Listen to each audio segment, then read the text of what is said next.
Hey everyone, welcome to another investing episode. In today's episode we're going to be talking about RPLA stock, Replay Acquisition Corp. Yes, it's a special acquisition company, but it is merging with a company that is already out there, already generating significant revenue. And as with most SPACs that I invest in, I like to see a product, I like to see a service being provided for the special acquisition company to take forward. I don't want Mickey Mouse products, I don't want companies that haven't got a prototype or anything like that. I want rock solid products. This company has it and we're going to look into it today. If that's something that you feel like you're interested in, then do please smash that like button. Consider subscribing to my channel and I will see you on the flip side of the intro to introduce you to this company. See you there.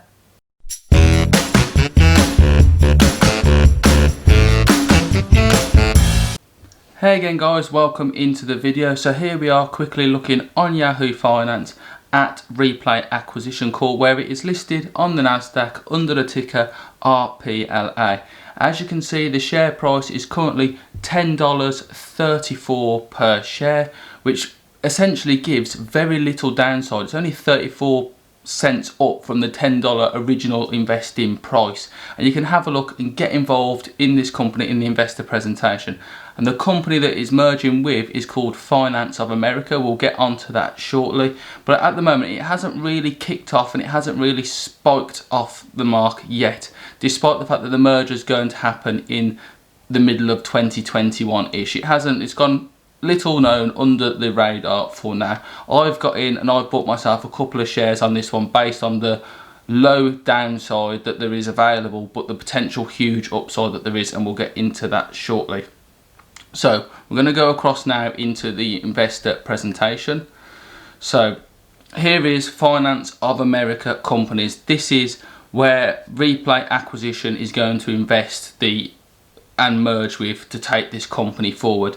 This presentation is dated October 2020, and you can see there's some really good information in this presentation. So firstly, we're going to look at the leadership team, the senior leadership team. You've got Finance of America, their senior leadership team. So you've got Brian Libman, 32 years of industry experience, Patricia Cook, 41 years of industry experience, and Graham Fleming, 25 years. That is the Finance of America side of things. And then the Replay Acquisition, you've got the co-CEO, Edmund Safra, with an enormous amount of experience himself, a partner, Lance West, and Chin Chu, another partner as well. All very experienced, being involved in Walmart Bank, Bank of Canada and Blackstone as well. So some really experienced people helping to guide this company forward. Now the thesis here, Replay investment thesis, they've got 4 key things that they've got to align themselves with going forward. So the company's got a highly differentiated platform. It's supported by tailwinds and multiple avenues for extra growth. We'll come on to this later. An attractive entry point for Replay Acquisition and alignment of interests as well. There's a high quality management team, an early innings for the mortgage boom that is coming, an attractive entry point with huge upside potential, and the management and Blackstone to own is 70% pro forma of the company. So a huge amount of really interesting information going forward for you guys to check out there. So a quick business overview is that the company that has built an integrated lending platform which seamlessly connects borrowers in one hand and investors in the other. And the opportunity is there to expand the capabilities to serve the full life cycle of borrower needs, including reverse mortgages, more on that later, while achieving and delivering value for us investors. So at a glance, Finance of America has some huge feathers in its cap. It's got a product agnostic platform with the ability to shift resources and take advantage of market opportunities. It is established to capitalise on secular macro trends, proven product innovation and a successful acquirer. It's built to produce product cycle and resistant earnings growth, and built an emphasis on the highest ethical standards for its customers and us investors. There is 32 billion in total originations across 99,000 plus customers, 478 million in terms of adjusted EBITDA profit, over 1,000 fee-based clients, 41% projected revenue compound annual growth, 97 unique investors, and a 31% EBITDA margin in 2020 on its own. And that 41% revenue growth was 2018 to 2020. So we're looking for even more going forward. There is a multi-product platform available spanning multiple different asset classes that you can see here across agricultural loans, retirement mortgages, fund management, point of sale lending and home improvement, as well as the regular, that is in the future should I say, and then the regular lending that is already provided by mortgages, reverse mortgages and commercial mortgages that is already provided by Finance of America.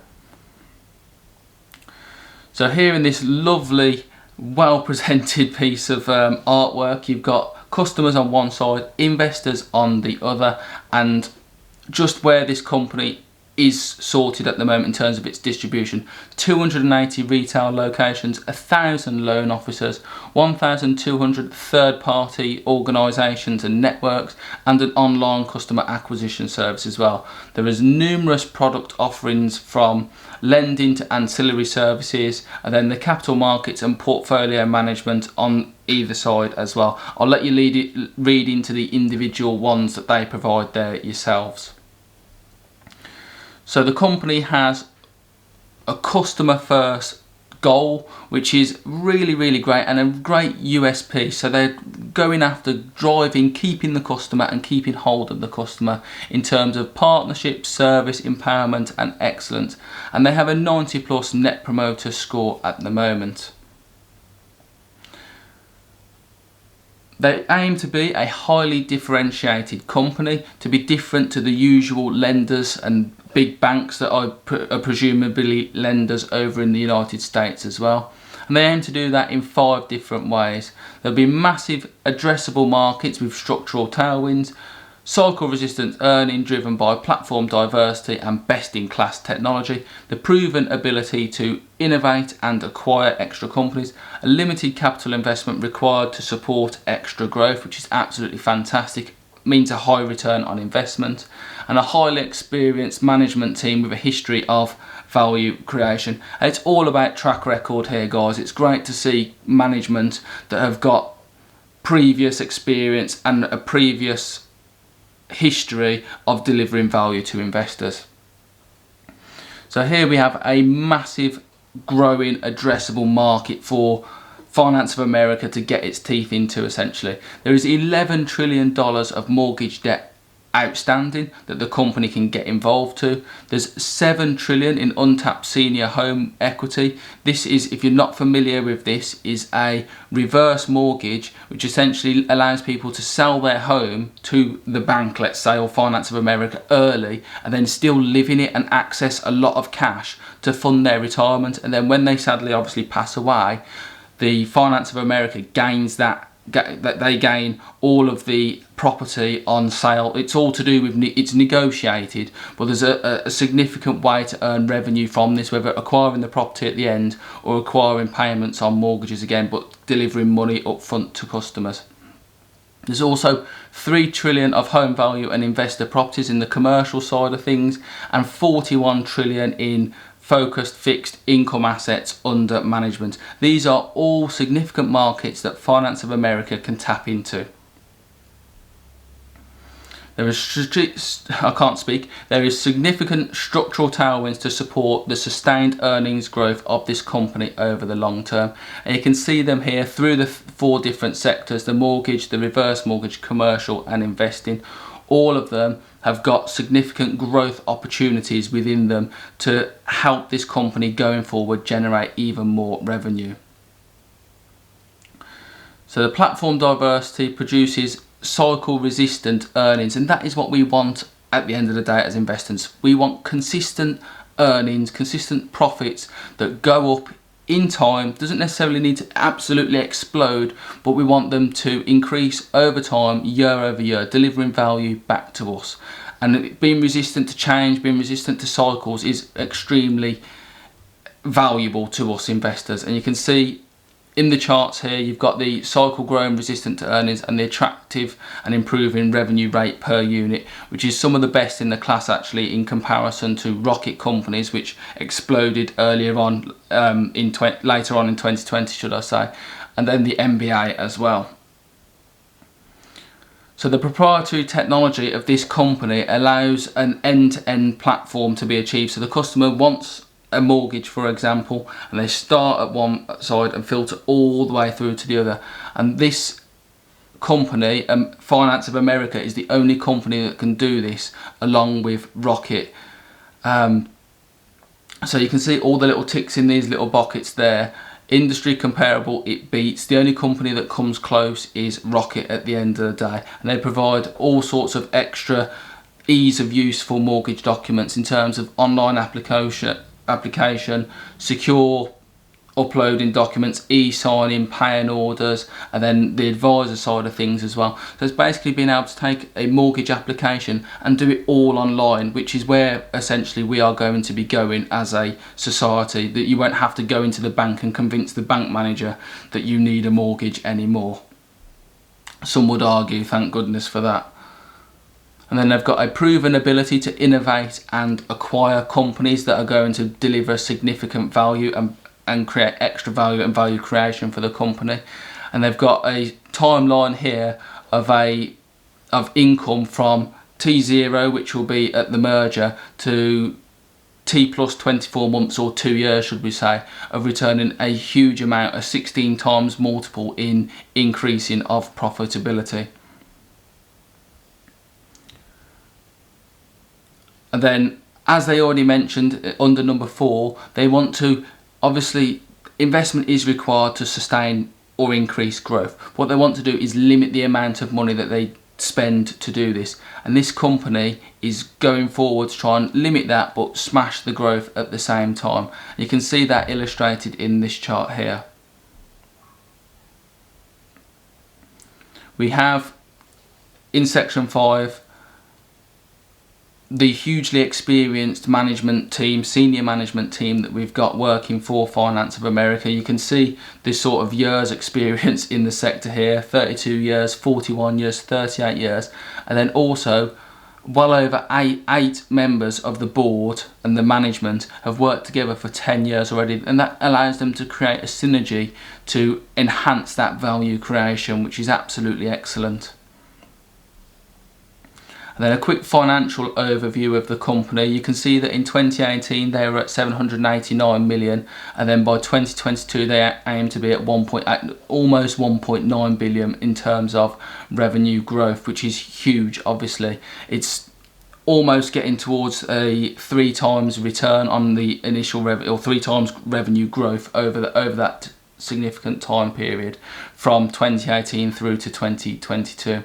And along the same sort of timelines, you're looking for profit growth as well, and that is also available. You can see the sort of segment growth that they're aiming for, and a compound annual growth rate through all the segments that they are offering: the mortgage, the reverse mortgages, commercial, portfolio management, lender services and corporate. They're aiming to increase the annual growth rate on absolutely all of them. Some of them will be higher than others because some sectors are bigger, but this is delivering value back to us investors, taking the Finance of America to a whole new level. So we've had a look here at the preliminary Q3 financial results for Finance of America, and they've got obviously a low sector, a worst case scenario and a best case scenario. There isn't actually that much in it in terms of revenue. 515 million plays 540 million, so that's best and worst case. Somewhere in the middle there is about right and is actually quite good. And then lastly, we're coming down to the transactional overview here. So what's actually going to happen when Replay Acquisition Corp merges into Finance of America, and how the company is going to shape up in the end. So we have how the ownership is going to line up. So you've got 13% will be owned by PIPE investors, 2% by Replay sponsor, 70% seller rollover, and then 15% replay stockholders, which will be us SPAC investors. And then they're going to hopefully go forward, taking a huge amount of money, $250 million to invest, taking this company forward. The share price, obviously initial float was $10 a share. It's currently about 30 or 40 cents higher than that, but by the time the merger happens it could be even higher than that still, but the minimum that should be going through is $250 million. We have some significant upside forecasts due to the using alternative market inputs. You can see that the implied return is 9 and 4 times, or 7 and 3.5 times there. And the market size is only due to grow and get bigger as more and more people get on the property ladder. The diversity of the business produces a consistent outsized earnings in its class compared to its competitors. So you can see Finance of America here in the navy blue is well in excess clear of the other competitors, MBA, Walker Dunlop, PennyMac and Open Learning. You've only got Rocket Companies there in the middle that's done slightly better in 2020, but the rest of the time it has done considerably worse. And then if you have a look across what the company is trying to do initially and what the rest of its competitors provide, you can see again this is a really positive thing for the company to be doing going forward. It does work on some assumptions, but you can see how it's planning to be agile across its products to really leverage and take charge of any growth that it can acquire. And that brings us down to the final EBITDA reconciliation here. So you can see on pre-tax income it's going from 48 through to 367 by 2022. And same for the adjusted net income reconciliation, 48 in 2018 through to 367 in 2022. And then the timelines of getting extra products out there, or what they started with to where they are now, you can see it's gone through there from way back in 2013 where they initially started, building through, offering more and more products each year essentially through to 2018, and then they've started consolidating what they've got from then onwards. And that brings us nicely to the end of the presentation. Really hope you've enjoyed that presentation, guys. It's really good to get in and have a look. It's unusual to see a company so developed essentially being invested into by a SPAC. It's got a whole load of products that it can develop going forward to generate extra revenue. With the sort of market that it is targeting, the company is still relatively small in terms of, especially when you look at the bigger banks that are out there. I mean, some of the share prices and the market caps of these investment groups and these banks out there are absolutely enormous, and you can be getting into this sort of a company at essentially $10 a share at the moment, even though they're already generating a huge amount of revenue. I absolutely love this. I love SPACs that actually have a product and you can essentially get in at a bargain price, and then you know, and you've got that warm fuzzy feeling that there's already something substantive and concrete for you to look into. I hope that I've alerted you to this company again today. The ticker is RPLA, listed as Replay Acquisition Corp at the moment. The company being merged into is Finance of America. Absolutely great to look into. Make sure you do your own due diligence, but it is well worth a look. I've opened a decent position of about 20 shares or so, and I'm probably going to add more to this over time. If you've enjoyed this video today, it'd be absolutely fantastic if you could smash that like button and consider subscribing to my channel as well. And I will hopefully see you in my next investing episode. Catch you there.